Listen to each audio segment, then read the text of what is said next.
You got here before me, I feel like.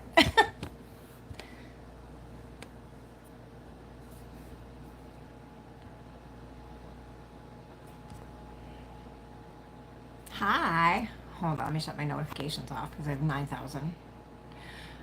What happened was, for some reason, my auto rotate wasn't on, so I shut it. Hold on, let me just shut the fan because it's cold.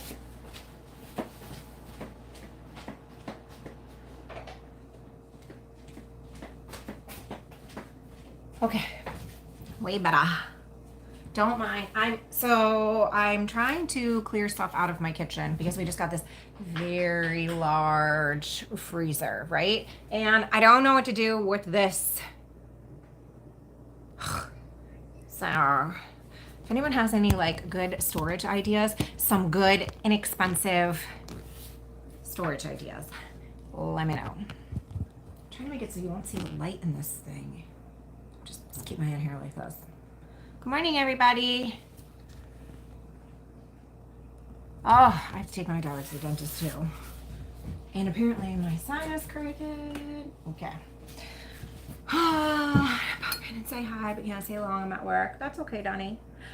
Please, everybody, wish Don a happy belated birthday because I didn't announce it the other day because I suck.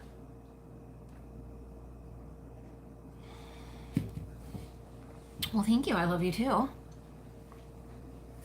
Yeah, send me some pictures because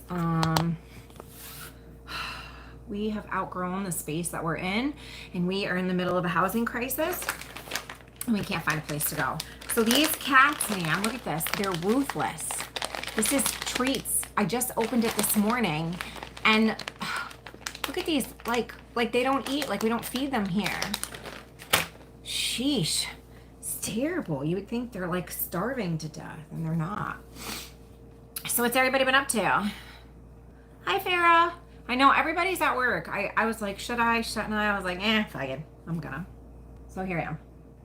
There's a piece of cat hair on my cup. Because that's the world I live in. So, how has everybody been? Anybody have anything new and exciting happening? I feel like I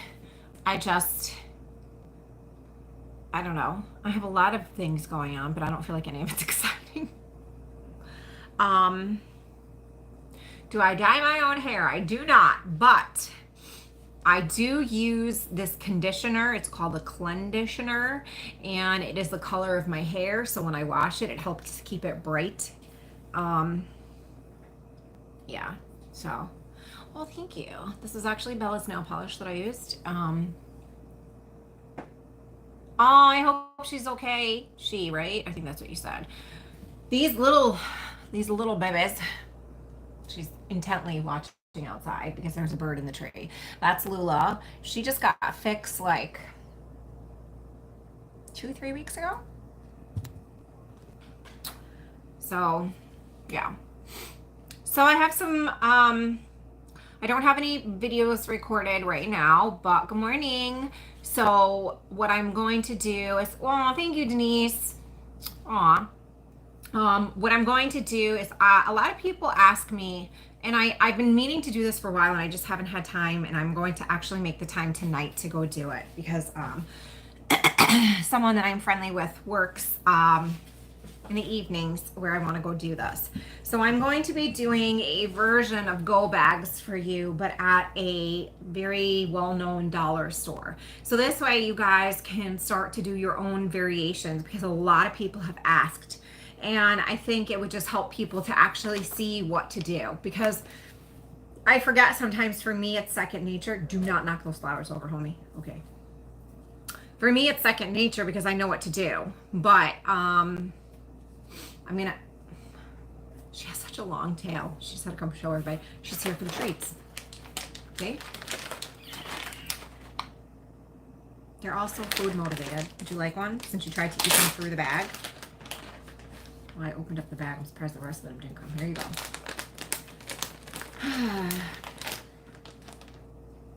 Yep, that's what she came for. She's tiny. I wish I knew how to fatten her up. I can't seem to get her to fat. Bye, Bye, Don. I'll talk to you later. Yeah, it's a cat stream. It always says.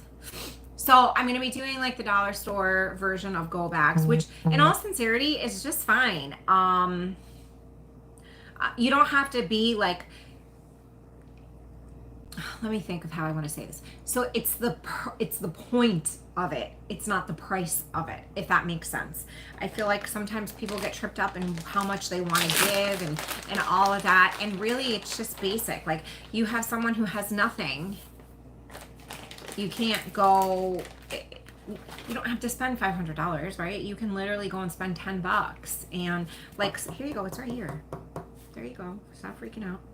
You know, you want to include, especially you want to do like seasonal ones. I think that's what works best because you don't want to give somebody flip-flops in the middle of the winter, right? Because then it just becomes something else they have to carry around, something else they have to be mindful of. You want to do seasonal ones. For the summer, you want to do like wipes. You want to do dry shampoo. You want to do lip balm. You want to do some sort of sunscreen because let's face it, if you're out in the elements all the time, you need to. I know my winter bags are good, but some are not as sure. What do you have in your summer ones, Denise? I mean, they're pretty basic. Like just, I feel like, what would you need if you were stuck outside for an extended period of time during the summer? Bottles of water, always, always. In the summer, you feel like, I mean, even in the winter too, believe it or not, because the sun is super bright, especially if you're living outside, but you always want to have, sunglasses, like those cheapy sunglasses. They're always perfect to put in there. I just have to check the time. I'm sorry. Okay. I have a Zoom at noon, so I'm going to have to jump off like 5 minutes before.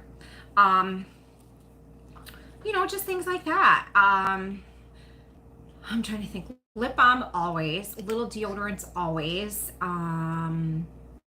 And they have some like really nifty stuff at the dollar store if you know what you're looking for. And that's why I want to do this with you guys. You can get the little things of pads, you can get the little things. So it's funny, Chris, that you asked that. We've talked about it numerous times and she's all for it except when it comes down to it, and then she gets camera shy.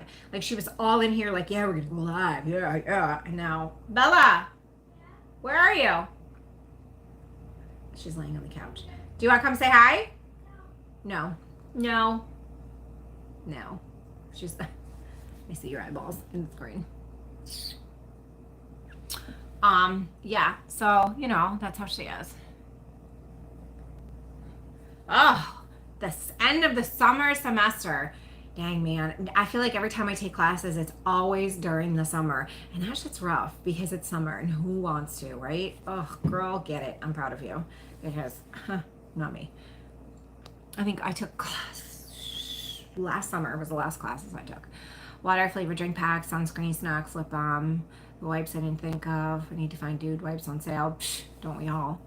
My cat follows me through house. Oh my God, it's crazy. You open up treats in this place and they usually are like, they come out of the woodwork because there's 5 of them now. So, yeah. You know, they are all exactly the same but completely unique, just like people, you know. Poor Frankie, she thinks she's a cat sometimes. I open up the cat treats and Frankie comes too, so just my little cat dog.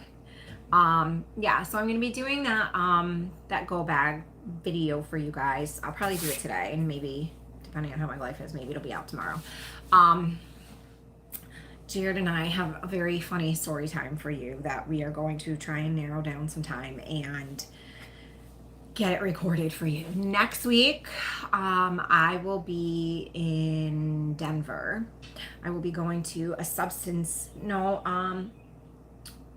it's an advocacy training in person, which I'm super stoked about because I've never been to Denver and I cannot wait. I heard it's absolutely beautiful. Oh my God, I was just about to talk about you. That was crazy. So I will be meeting the lovely Megan while I'm out there next week. So definitely stay tuned for some pictures and stuff. That was bizarre. You literally popped on as I was about to say your name. Anyway, so I'm hoping she can show me some pretty stuffs out there. So I will do a little video of my trip there. I just can't wait to see how beautiful, because it's, you know, it's beautiful over there. I'm dreading the flight. There's been a lot of cancellations lately, and I'm going with people from work and people from DSS. So I don't know how that's gonna go.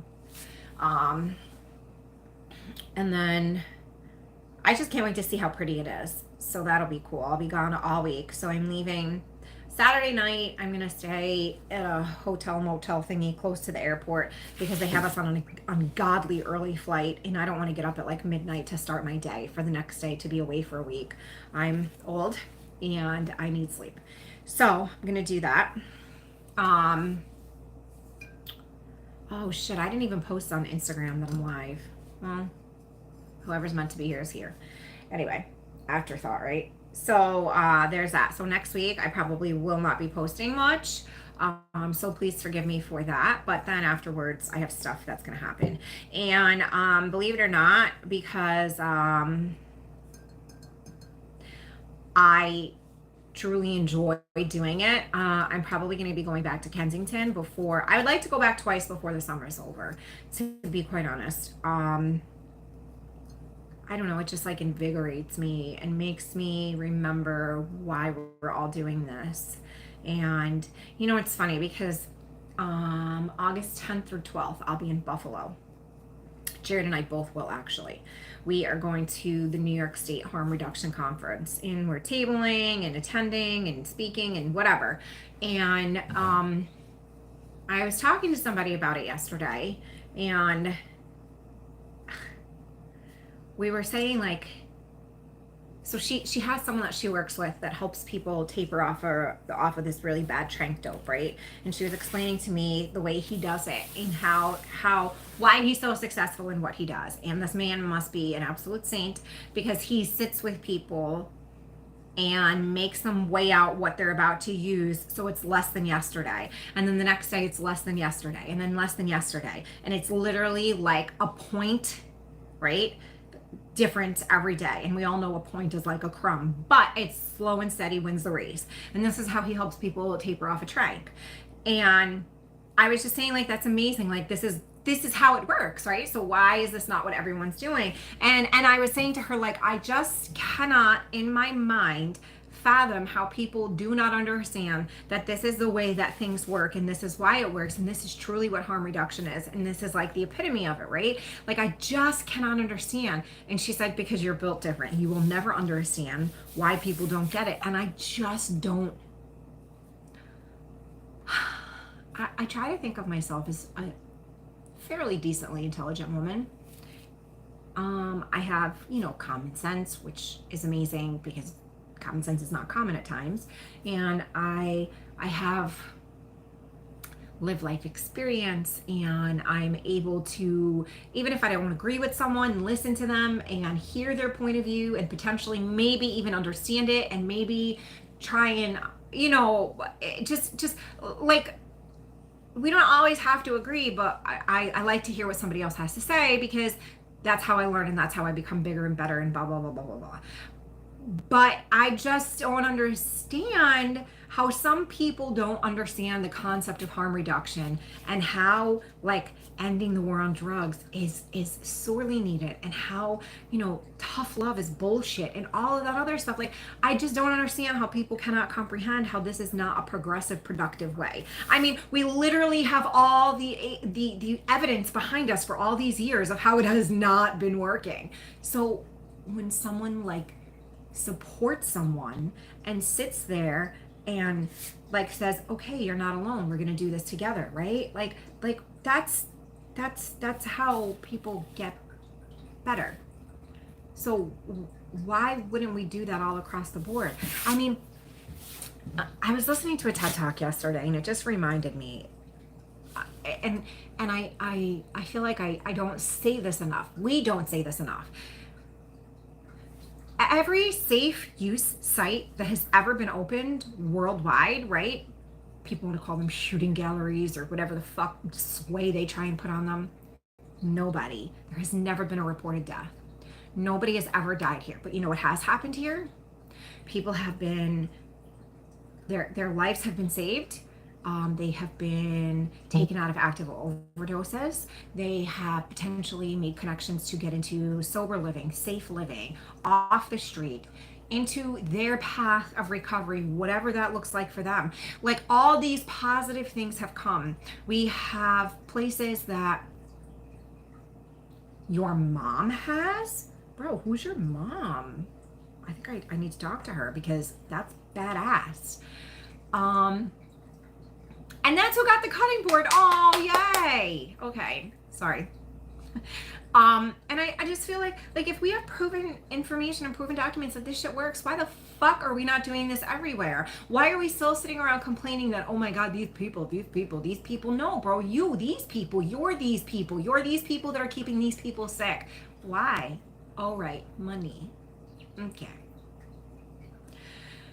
You know, I mean, look at Portugal. Portugal has had safe injection sites for decades. They've decriminalized all drugs for decades. I mean, and the numbers prove that what they're doing is working and that it's right. And then here we are over here still doing the same shit. Like, I'm over here calling police chiefs begging, can I please do a street pop-up Narcan training? We're fucking dying. Can I please train the people? Please. And it's like fucking crickets. Like, I don't even understand. Why is this not? This is the reality of the world we live in. Why is only the bad the reality? Why is it so difficult to move forward? I'm very frustrated lately. I guess that's what it is. And I guess I'm also having I'm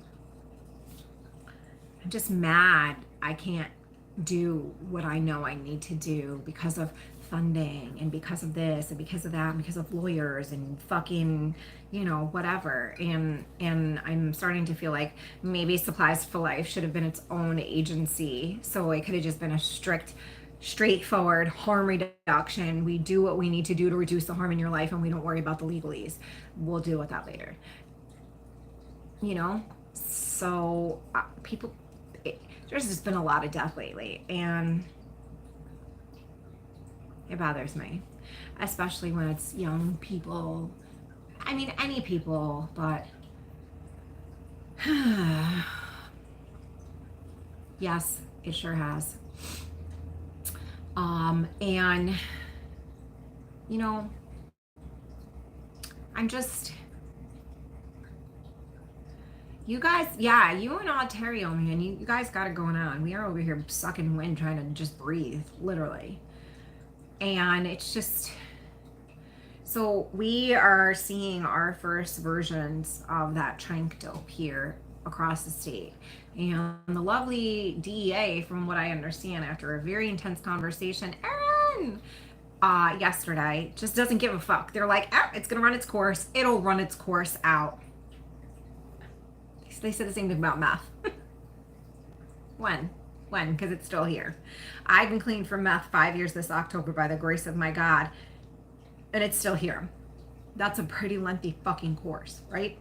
And it was probably here for about a year before I got into it good. With trank dope, we don't necessarily have 5 years to fucking flounder in it, because it will wipe our small community out. And I'm just super frustrated. Like, I got word last night that somebody that you all know from previous videos that he had done on other channels and updates that I have given, his young girlfriend is pretty close to losing her life due to an infection in her body.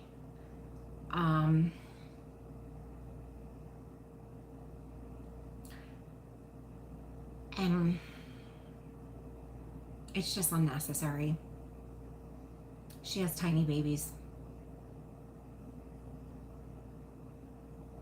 And it just sucks. You know, and this was someone So Erin, it's not exactly crocodile, however you say it, but what it is it is part fentanyl and it is part animal tranquilizer, xylazine. And when the xylazine and the fentanyl mix together, it makes the fentanyl much more potent. And since there's only a drop of the fentanyl and most of it's xylazine, unfortunately, it's Narcan resistant because it's not an opiate. So what happens is you have to give some Narcan for the fent, but then you have to do rescue breathing because unfortunately, once you get tranquilized, like with any tranquilizer, no matter which one it is, it suppresses your breathing. So therefore, you have trouble breathing. And most people don't overdose and lay flat out. They lay in some weird contorted position, which already stops circulation flow and breathing and all that because they're usually in some sort of hunched over position. So when you're like this to begin with, your breathing isn't as good as it should be. But let alone when you're struggling to breathe and then you're like this.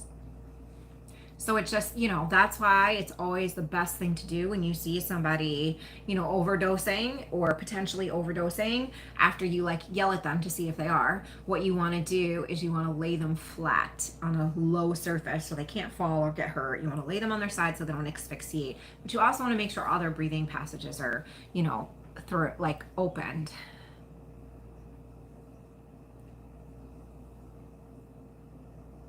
So, I don't have a straightforward answer for that. Yes and no. I know it's not very helpful. Is it carfentanil? Very well could be. Is it just regular fentanyl? Very well could be. It's all deadly because those are not drugs that are meant to just be taken daily, right? Those are serious, heavy duty, like bring in the big guns. You have to get put down for surgery, or, you have to be put into a medically induced coma because your brain is swelling or your organs or you're burned or whatever. And those are drugs that accompany those type of medical procedures to keep you comfortable because your body is that badly banged up and you need to be medically induced into a coma to survive, right? And we're just doing them daily like we're supposed to. And unfortunately, that's what's happening. Okay, so, oh shit, I looked at that message not the time. Okay. So my question was though, don't they use the term fentanyl interchangeably too? Yes. Yeah. Well, regular people, yes, for certain. Yes. I think the media tries to put a spin on it and use carfentanil loosely to make it more scary. We just say fentanyl, and I don't really, but I mean, people do use it interchangeably because people really don't know the difference. The difference really is the potency. You can use a tinge of carfentanil and fucking die, where you can actively use fent and just be really, really, really addicted to it. I mean, yes, of course you can still die too, so let me not minimize that, but people do use it interchangeably. And it's just really scary out there right now. Hi, Amanda.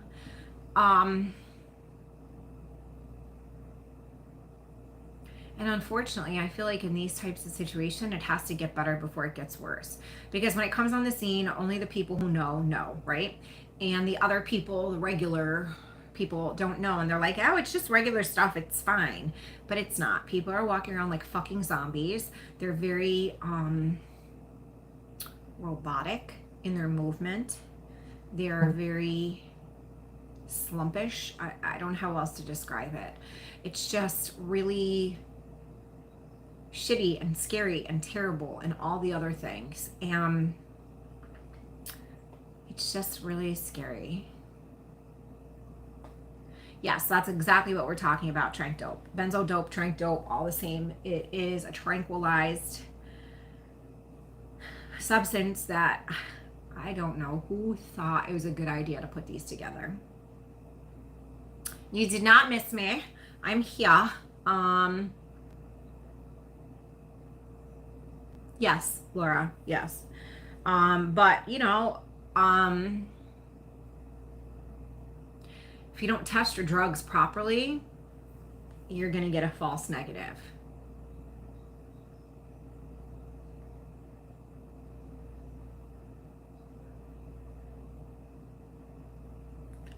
Wait, what, Denise? Hold on, come back. Okay.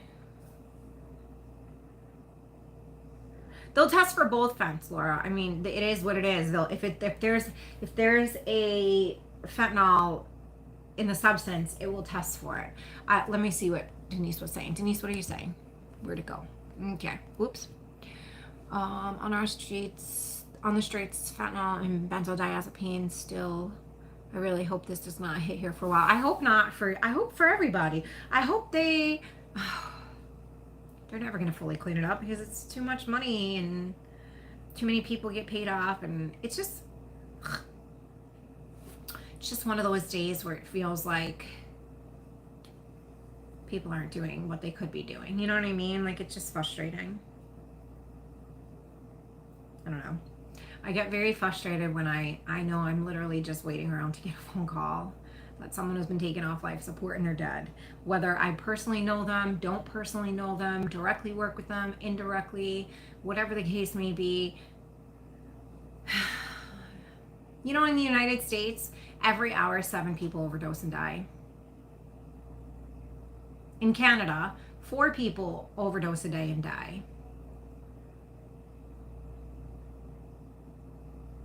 We're going to start running out of people. It's just, I don't even understand what to say. Like, I don't even know what to say anymore. Like, it's just so, yet they want us to keep having more children, right? Why? So they could grow up and experience all this pain?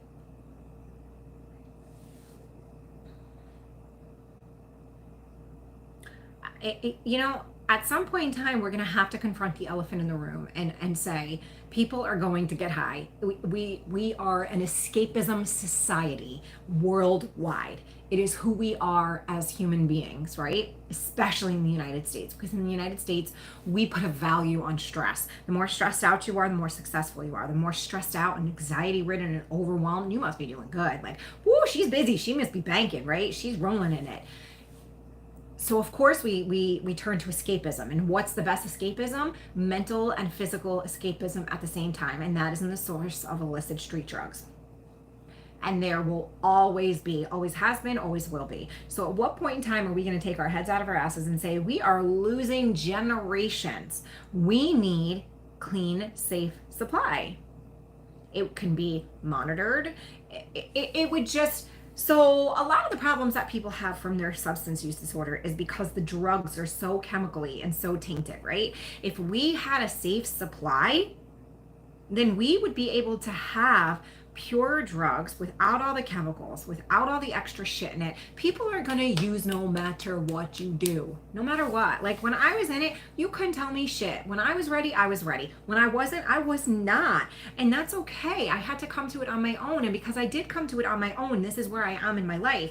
But how much better would it have been if I didn't have to use dirty ass motherfucking drugs because people felt like my life wasn't as important as the next person's, right? I mean, I have a fucking heart condition because of it. At the end of the day, let's call a spade a spade. My fucking bad medical right now is because of my previous actions in my life. And I'm okay with that. And thank God that's all that it is. And I'm still alive and I'm still here. And I can take a little fucking pill at night and feel better.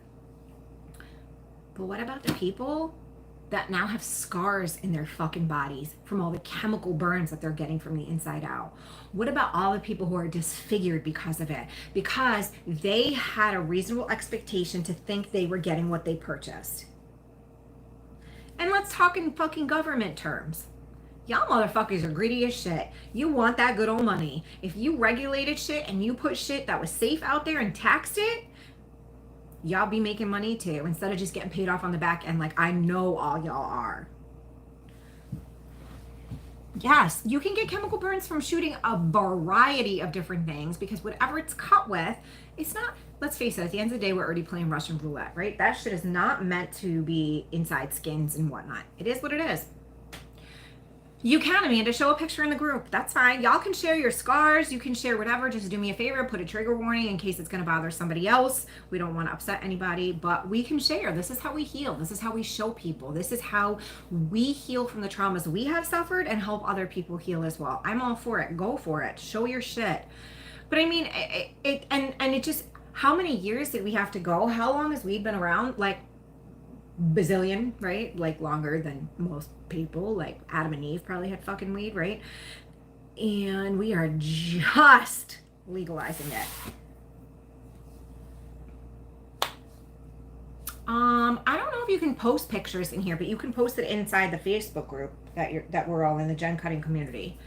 Yeah, and they're gonna make a ton of money off that shit. They're gonna, first off, Jared and I looked into it because Jared likes to grow weed. He doesn't smoke it, never has. I've actually never even seen him smoke weed, but he likes to grow it. He enjoys the gardening aspect of it, and I'm like, go for it. You want to go out there and prune some shit? That's part of your recovery. Get it. It's not for me. It never has been. Only have a second, but I wanted to stop it in time. Oh, well, thank you. We looked into a permit because we were like, fuck it. Could we do this legally? Like, to recovering addicts, but there's got to be some grant funding or whatever. Bro, it's like 20 grand to apply for a permit, right? And then once you get the permit, it's like 50 grand to obtain the permit. Like, you have to pay, you have to apply to get the permit, and then you have to pay to get the permit. And then once you get the permit, then you have to do all this other fucking crazy ass shit. Like, who has that money?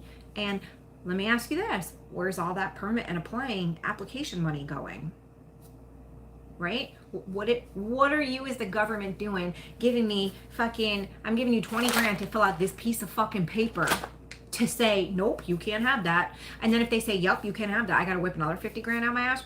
I don't have 50 grand. I've never had 50 grand in one time in my life altogether in my whole adult life. If I did, I'd buy a house. You know, instead of renting this apartment. Like, come on. So we can grow 6 plants per adult, I believe, here in New York. So say he and I wanted to, we could sell 12. We can grow 12 plants because 6 for each adult, but we don't have a use for it. I mean, I like THC like muscle rub. That shit's bomb. If anyone knows where to get any good one, please let me know because I ran out. And the place that I was getting it from doesn't do it anymore. But other than that, like, I just, everything is like a setup. Everything's like a fucking rig, right? Oh, all right. I have a Zoom. Hopefully this will work out the way it's supposed to, and then I can share this exciting news with you guys. I hope everybody's having a beautiful day, and I will see you all soon. I just wanted to jump in and say hi. If you have any questions about anything that we talked about today, my messages are always open, maybe a little slow, but they're open. And I will see you guys soon. Bye.